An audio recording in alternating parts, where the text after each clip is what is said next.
Okay, everybody, we are back for another episode of the Accommodation Show. And this week, I am joined by the wonderful Miro Gospodinov from myDataValue or DataValue. Welcome to the show.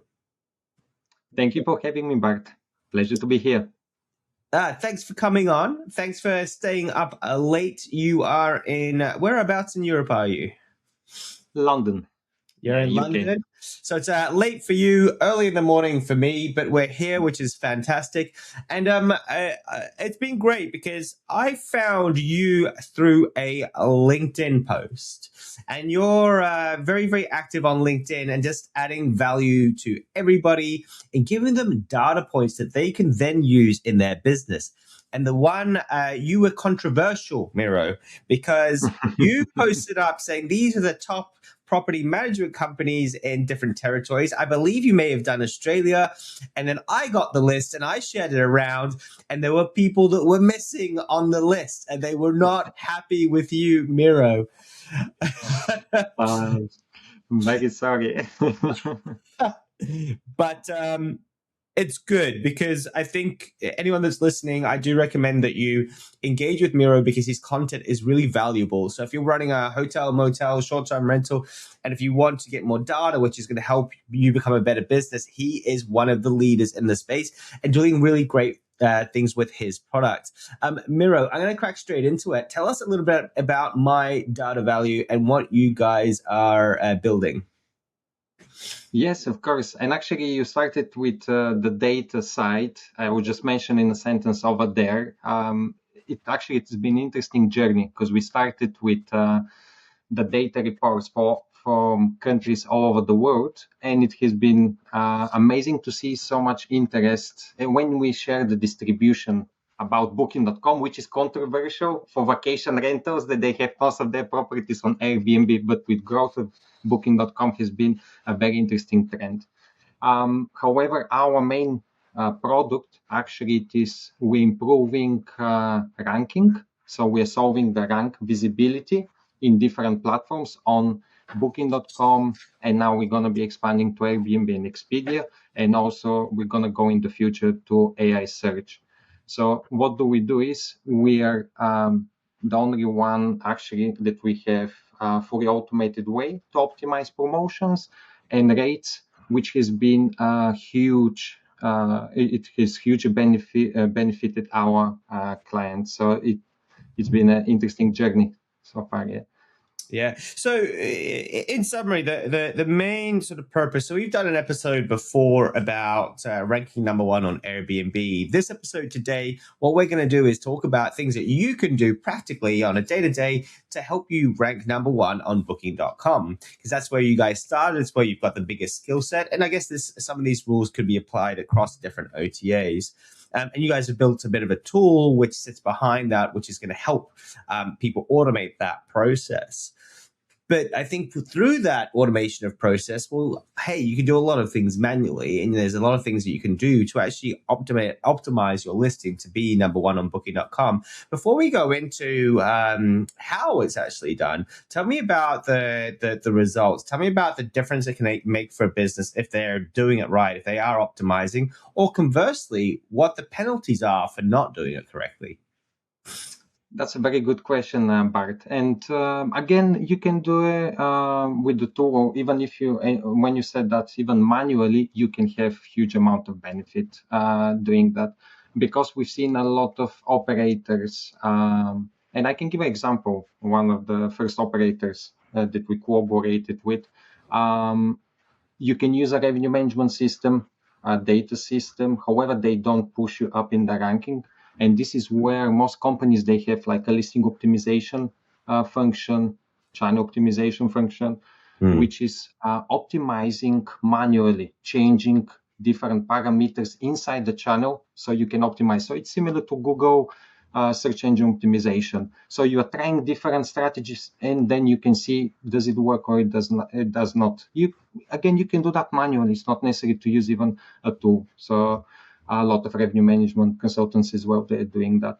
And in terms of the impact that we have seen, So, for example, by having 10-20% distribution on booking.com, you can increase, like in Europe, what we've seen, to 40-50% without impacting your ADR by reviving listings they've been at the bottom of the ranking and doing different strategies, changing promotions, being more active, activating the algorithm of the channel, and climbing up in the rankings where you receive more search views. Yeah. Yes. And that's really fascinating because I think a lot of people think about competing to rank. First of all, actually, let's go back. What is the difference and how important is it to rank at the top of an OTA or on page one of an OTA? What does that mean?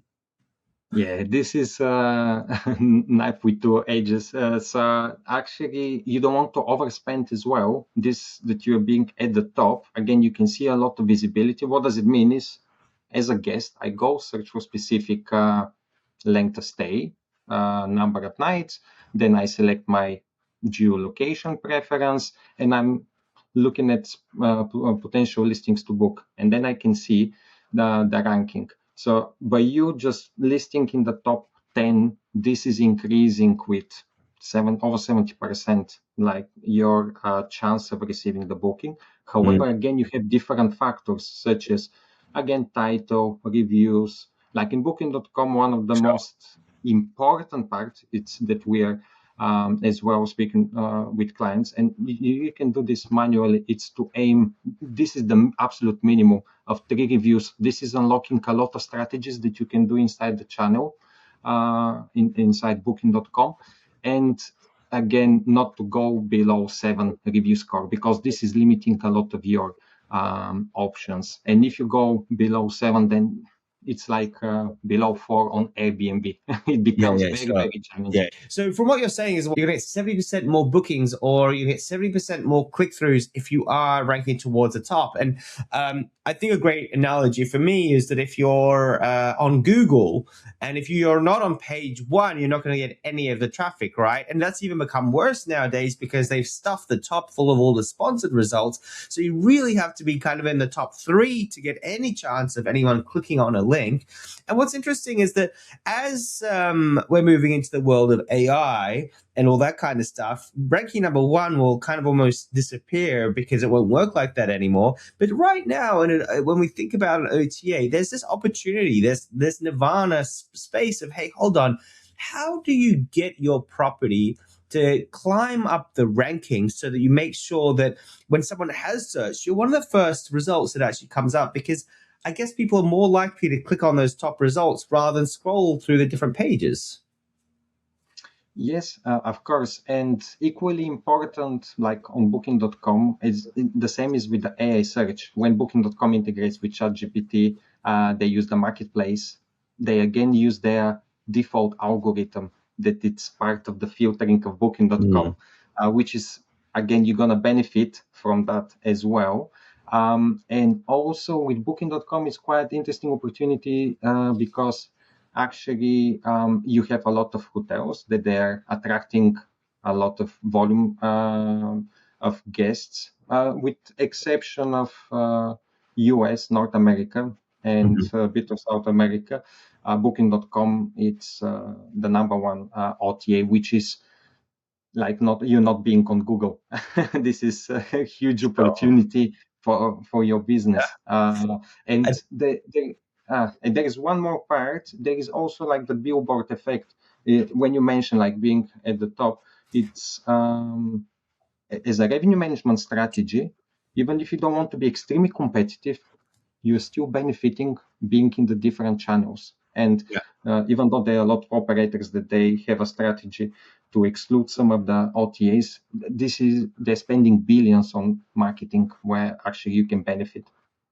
Yeah, absolutely. And they are. And I believe that Booking.com is Google's biggest customer in terms of ad spend. I know that was the case from, I believe, from up 2024 and previously. And I know that through COVID, it changed a fair bit. But okay, so And actually, I think one of the key takeaways from what you just said as well is when we talk about revenue and getting more bookings, we talk about channels. Now, obviously, I'm a big advocate for getting direct bookings. We run a huge part of our business on that, but I'll be completely lying if I didn't say that every single client that I talk to, I'm like, hey, are you on all the other channels? And if you're just on Airbnb, then you've got to look at booking.com and you've got to make sure that you're on there. And then people will also talk about Expedia, and some territories are stronger, some territories are weaker, but be on there because it can bring you extra revenue. It just makes you more competitive. And then you can adjust your prices on the way through, unless, and then there's, I guess, way more advanced strategies. But what I'm trying to say is don't forget to make sure that you are on booking.com. So booking.com. So we've said that we want to be ranked towards the top of the listings, right? We understand that we're going to get more bookings. We're going to get more visibility. We can probably command a higher rate. But now when we talk about it, you started to touch on different ideas of things that need to happen for you to rank towards number one. If you were to kind of give me a short list of what the top most important factors are for ranking high on booking.com, based on the data that you guys have, what would you say they are? Yeah, that's again very good question, and it's I would say if we speak about the Booking.com algorithm, 30%, approximately 30%, it will be price, of course. The correlation in the algorithm where you position the price is extremely important. Then it's different factors such as, for example, the different metrics that you touch base as lead. So, for example, you have the search views, you have the listing views. What it means is, if I go and search for property, then I click to see the property. Now, this is a click through or property view. So, how many people are actually seeing my property and then actually they're interested to click Sure. to my property.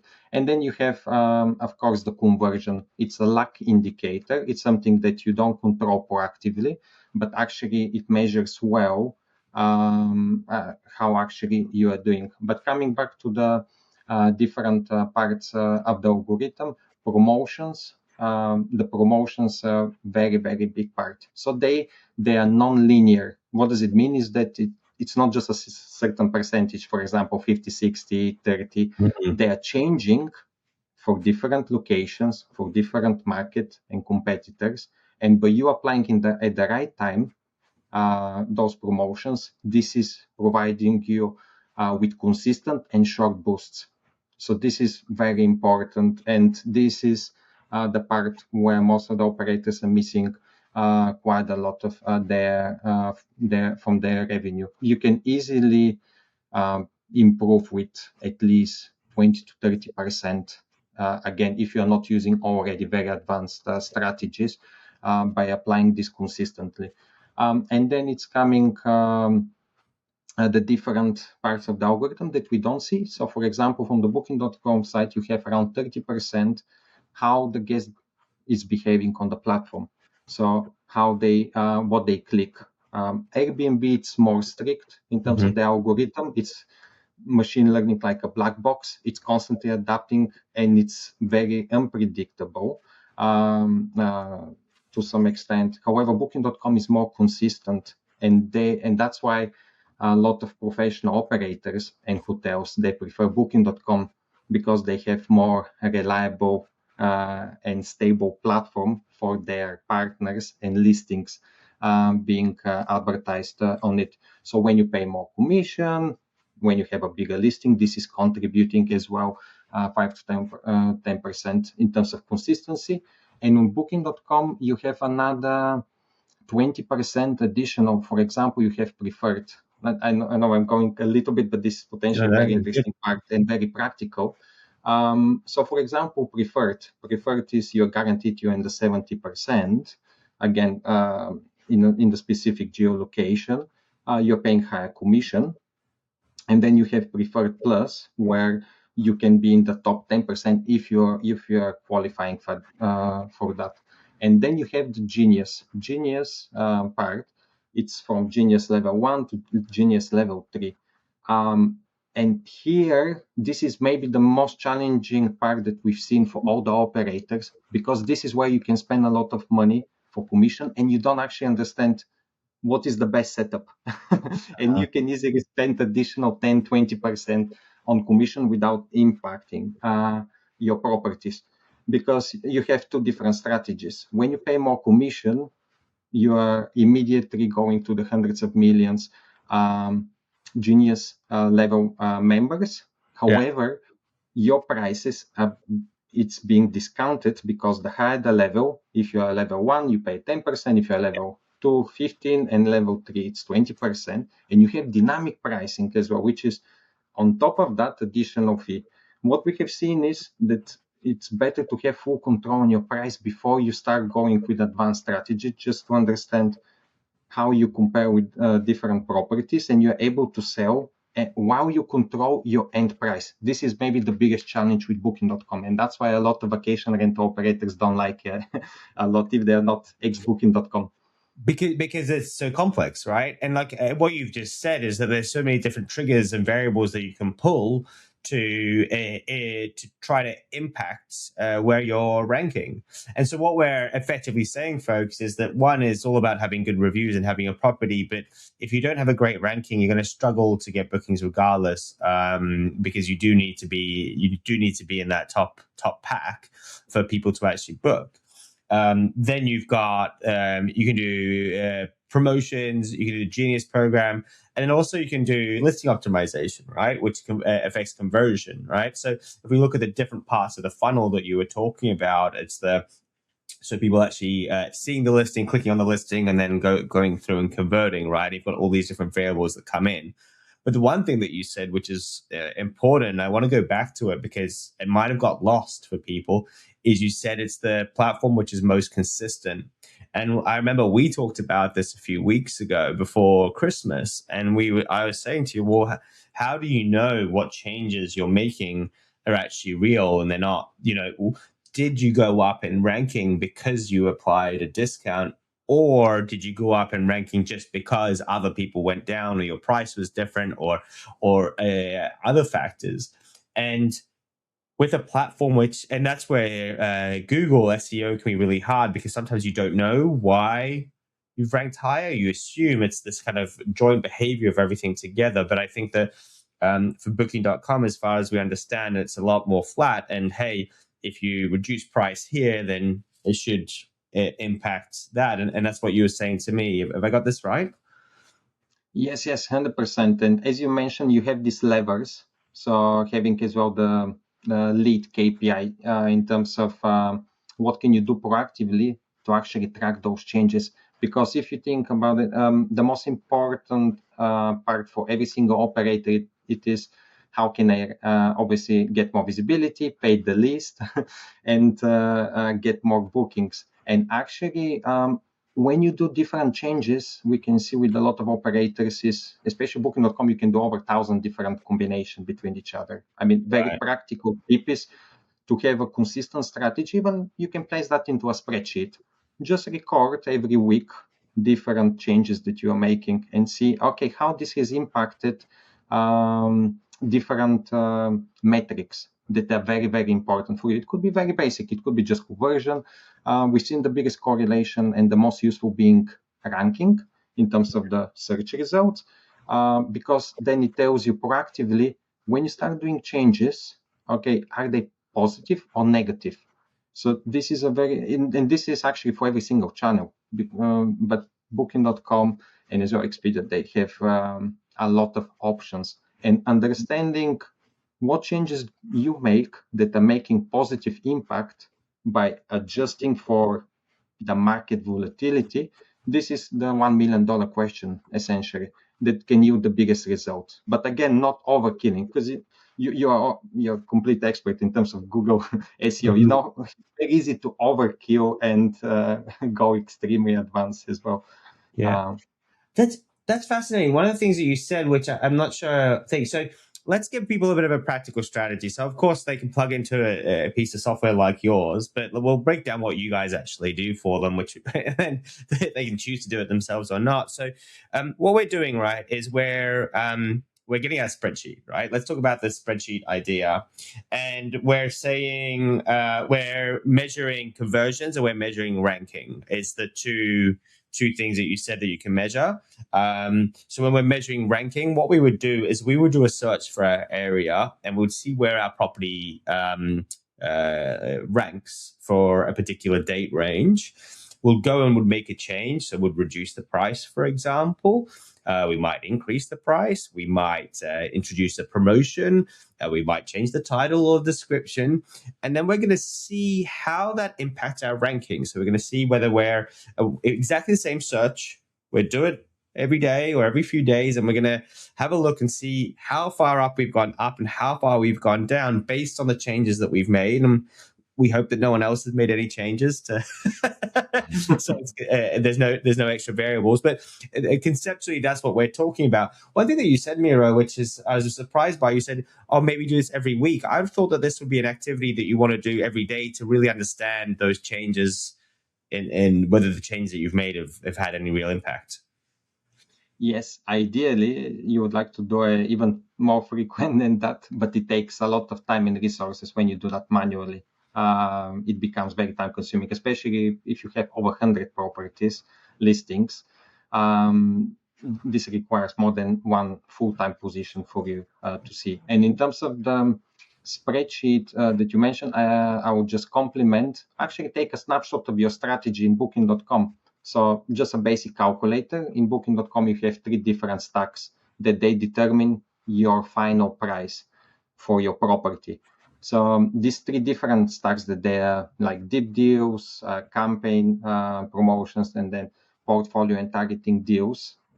When you calculate them, actually booking.com has a calculator on that as well. And on our website for free, we have a calculator. When you calculate them, then you have full control on your price. And then this gives you a static position, then to track different metrics.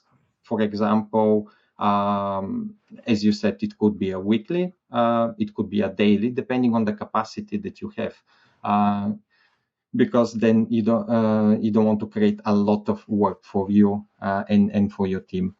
Yeah. And good. And actually, one more point for the ranking and search visibility, we have a free tool on our website. You can go for free, enter any link anywhere for any property on booking.com worldwide, and this will give you all the 180 days or 365 days for any length of stay for 10 seconds. Yeah, so, wow. This can be useful. Could people pair up that data that you're giving them with their own spreadsheet and kind of grab that and then sort of for comparative analysis? Is that how it would work? In terms of the spreadsheet, it's to detect the different changes. So it's like a different snapshot of time. Yes. Yeah. Are you going to create a spreadsheet for us that we can post up and share as some viral content that people will give their email address for? Yes. I'm not sure I can say no the way you asked the question. No, because you've been working on this for so long, and it would be so great if you did have something that would be of value and people go, cool, and at least they can start to get the concept. Because when we talk about revenue management, right, there's these kind of tools that are there already, and people like get revenue management where if you increase the price and booking volume should go down, you decrease the price, then you should get more bookings as a very fundamental economics type idea, right? But then very rarely do you hear about the idea of you're kind of looking at conversion, but you're not looking at conversion. Conversion is important, but you're actually looking at the front end and going, well, how do we get ourselves ranking higher and lower? And you've got different variables. And from what you've said to me is that some of the easiest ways or the most consequential ways to get ranking higher is actually to start to play around with all your deals and your promotions. And one of the things that you said was the genius program stuff is really hard to quantify. But if we look at our promotions and we're starting to use them effectively, we can really make a significant impact on our business. Now, it sounds cute, Miro, but it also sounds like the advice is discount, and you'll get more bookings. And it seems a little bit too obvious for me. And also that what you're recommending is I'm going to pay 20%, 15 to 20% to an OTA, whatever the number is, and then I'm going to discount by 15%. Thanks a lot for wasting my time, guys. What are we actually trying to get people to do? I think this is maybe the best question over here. And what I would say, it's not just for Booking.com, but this is touching on the biggest problem in the, I think, especially for vacation rental, short-term management companies. It's the rate parity. How do you price with different channels? If you set up a correct pricing, then actually every single big company, when they use property management software or either from their revenue management software, they use, for example, 10-20% markup to offset the difference. The important part to remember here is that still it's good to keep the correct price in comparison to the competitors and the market. However, if you think about it, most of the vacation rental operators, they're discounting in their revenue management software without getting any benefits on the channels, including Booking.com. What does it mean is they push a discounted price. So you have a rule to discount every day if you are available for the next 10 days. So you gradually discount. If you have gaps, you create a discount. You have different seasonality. So all these actual discounts that you are not applying in the channel. Yeah, a lot of hotels and bed and breakfast, if you see all over the world, actually some of them, they don't use markups. They have seasonal targets and they discount in the channels. However, this is time consuming. Again, it will be quite challenging to do for a lot of listings. The reason they do that and they get very good results, it's because actually they're impacting the algorithm of the platform. And this is what we're as well trying to solve and compensate, because this is a huge amount of value. Yeah. Do you think this sort of way of thinking is new to revenue managers, or do you think this has been a software problem, or is this something that revenue managers, especially hotels, I would say, are way more advanced to revenue management by maybe 20 years in comparison, or 15, 20 years in comparison to STRs? What we're saying is keep your rates consistent, and then rather than dropping the price, just do a promotion, and that should drive better results, right? Do you think this is known for the industry, or this is something that you're discovering? Definitely, this reminds me of this quadrant: known, unknown, unknown. So I think definitely this is unknown. In terms of yes, hotel operator has been using it for a lot of time, and a lot of the revenue managers, they're ex-Booking.com, Expedia, and they normally set up consultancies in different countries, and they provide services to hotels. So they apply those type of practices. However, vacation rentals, they have a limitation from this perspective. Firstly, is because of the single unit setup, and the mindset is of actually, not having a revenue management expert. And for the bigger companies is the capacity to actually do that.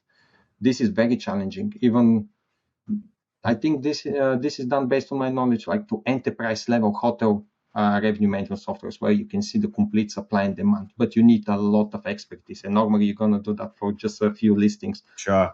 Yeah. Imagine you need to do that for 100 listings.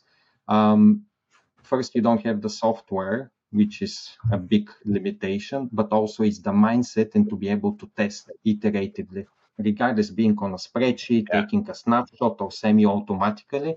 Then it's a analysis paralysis. So actually you have a lot of data and you don't know what to do. Yeah. Yeah, it makes sense.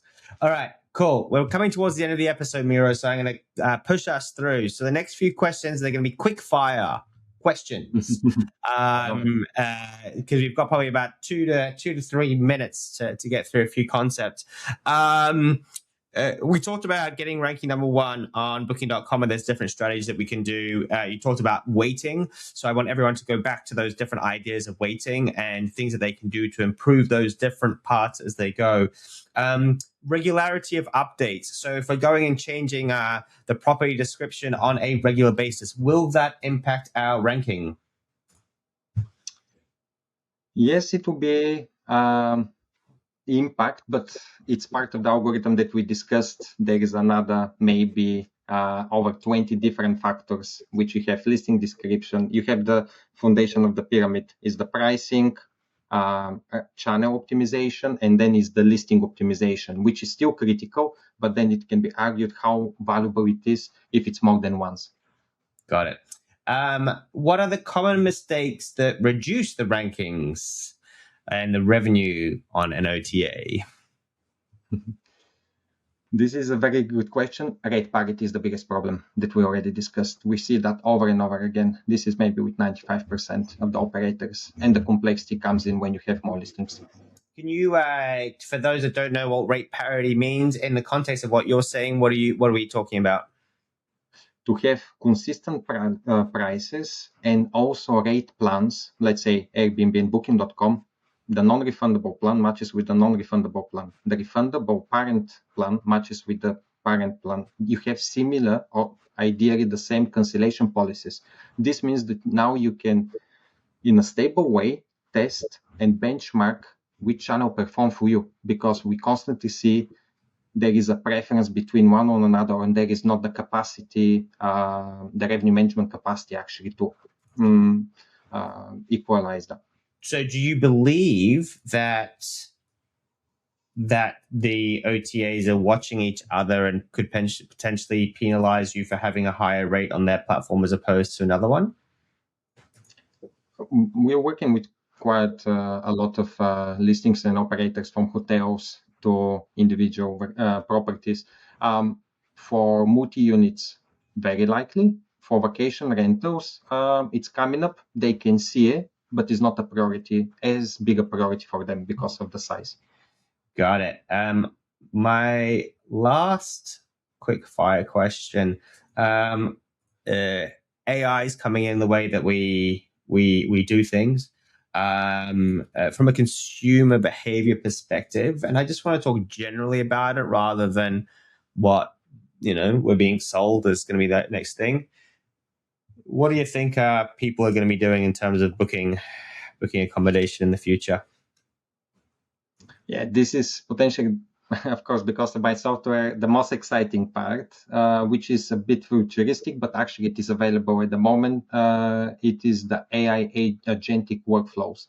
However, in terms of the consumer mindset and adoption, the change management will be difficult, especially in hospitality management.